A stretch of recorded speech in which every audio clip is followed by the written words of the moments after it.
আসসালামু আলাইকুম। তানোরের এই বরেন্দ্র এলাকায় এবার প্রায় 80% জমিতে আলু হয়েছে। দেখেন আমার চারি সাইডে শুধু আলু আর আলু।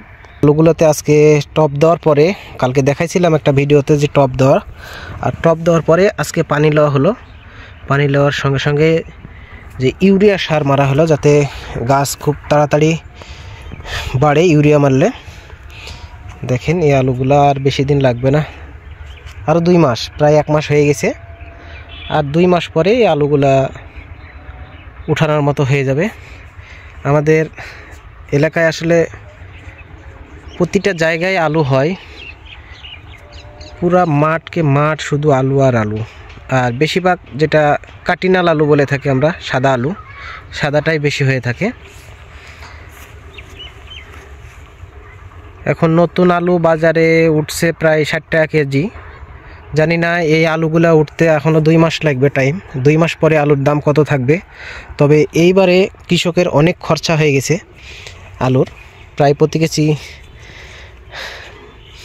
25-26 টাকার উপরে পড়ে যাবে।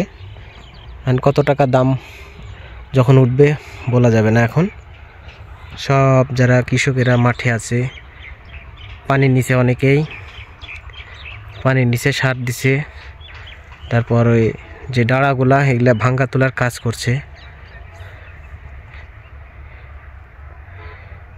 তবে বেশি শীত পড়লে আলুগুলা বেশি ভালো হয়। এখন শীত খুব একটা বেশিও না, আর কি কীরকম হয়। এই পাশে আলুগুলা কুবা দেওয়া হয়েছে, আর কয়েকদিন পরে এটা সার দিয়ে হয়তো কাল কি পরশু দিনকে আবার এই মাটিগুলো তুলে ডাঁড়াগুলা উঁচা করে দেওয়া হবে। তারপর পানি দিয়ে সার দিলে গাছের ফিকার চলে আসবে, গাছ বড় হয়ে যাবে খুব দ্রুত।